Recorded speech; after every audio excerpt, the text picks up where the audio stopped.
The first leader I experienced was my father. My father was a fine engineer who loved engineering. He was brought up in New Zealand and he liked mountains.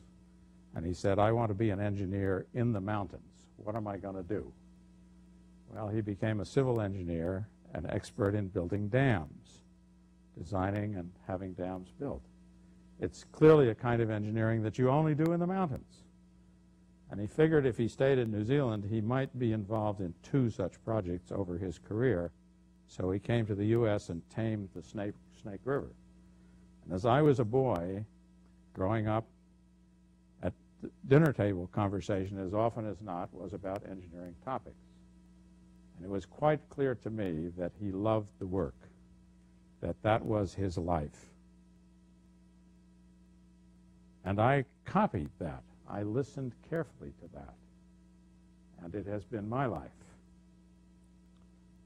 Your people will listen to you. They will learn from you. They will observe you. Andrew Carnegie, I think, provided a slogan for what's now Carnegie Mellon University. It's printed on their sweatshirts, which I often wear. It says, my heart is in the work. If your heart is in the work, you have a chance at leadership. If it's not, you probably don't. Another man who meant a great deal to me was a man named Teddy Wolkowitz. He's now passed on. Teddy was he was the son of a Polish immigrant family in Massachusetts, and it never occurred to him that he could go to college. And he told me one day that there was a dean of boys in his high school who said, why don't you apply to MIT? And this was a concept totally outside his range of ideas.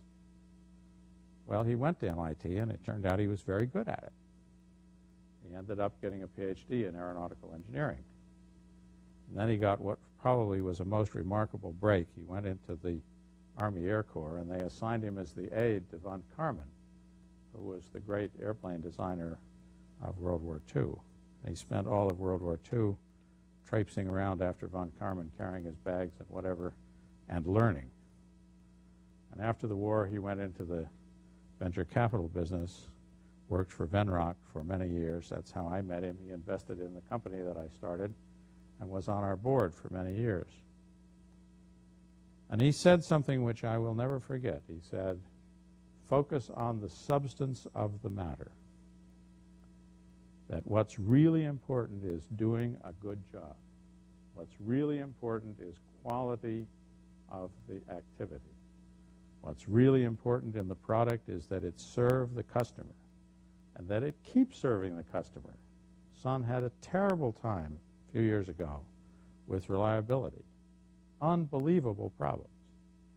And my understanding is part of those problems were quite avoidable had the leadership responsible for the products recognized that there were unreliable parts being put in the interest of staying on schedule and within budget. Not what Sun should have done. And Teddy's words were, focus on the substance, and all else will follow. Well, it ain't necessarily true that all else will follow, but if you don't focus on the substance of the work, it's likely that nothing will follow. You don't have the opportunity to sell yourself if you haven't got something good to sell.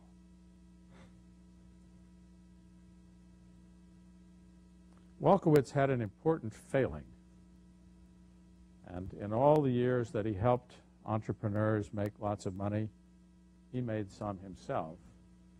But he failed to provide properly for his untimely demise. He died of a aortal aneurysm very suddenly. Went to work one morning, and about 10 o'clock in the morning, he fell slightly ill, and half an hour later, he was dead. How many people in this room have their wills in order? Have a show of hands. My will is in order. Shame on you. Shame on you. Okay? I've recently married a lady whose previous partner died intestate, means without a will. What a mess. Unbelievable mess. What was the right thing to do got decided outside of her purview, outside of the family's purview by the court. The court didn't understand what the right thing to do was, and the right thing didn't get done. Get your own house in order.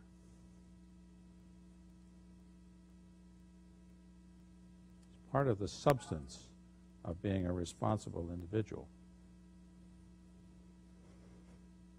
One of the things Wolkowitz did to me was he put me on the board of the Quotron Company. Quotron had, at one time, a near monopoly on the modern stock market ticker tape. Quotron built its own computers, installed them, ran them, collected information from all of the markets, and delivered it to the stockbrokers. They had a wonderful charging model. You've got a screen on your desk, and depending on how many lines of information they put on the screen, you paid by the line of information per month. And they only collected from days that it worked, and so reliability was really important to them. And because they didn't sell any of the computers they built but operated them themselves, their cost model was very different from a sales cost model. Their machines were much more expensive to build and much cheaper to keep working. Milton Moore was a wonderful leader. I would go into his office sometimes, and there would never be any paper on his desk. And he always seemed to have an infinite amount of time to sit and talk. And for him, the substance of the business was, what are we doing, and who do we have working here? And that's what he focused on.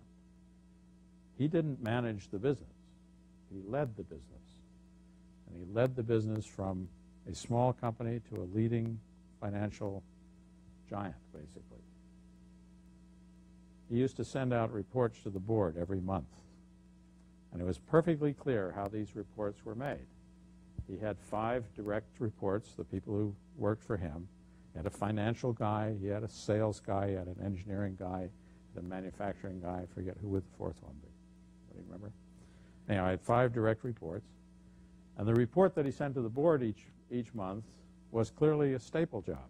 There was a piece from each of his direct reports. He just stapled it together and sent it off.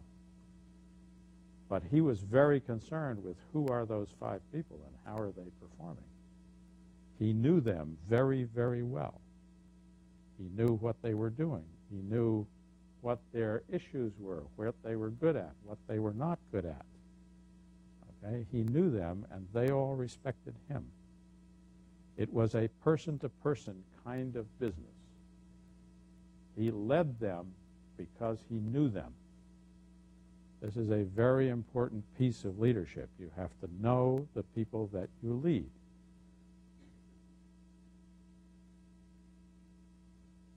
Some companies grow to a stage where they just kind of stagnate. They get to several $million a year, and then they don't go any further than that. And part of the reason for that is the number of layers of leadership that are required. There are people who can lead a group of a dozen folk. But then if you lead a group of a dozen folk who each have to lead a group of a dozen folk, you have a different kind of task. And if you lead a group of a dozen who lead a group of a dozen who lead a group of a dozen who lead a group of a dozen, you have a totally different task. And the task of who to select and who to reward and how to deal with those people, how to make sure that they are inspired, is different at different scales. But the leadership job remains the same. You have to know the people that work for you, and you have to somehow inspire them.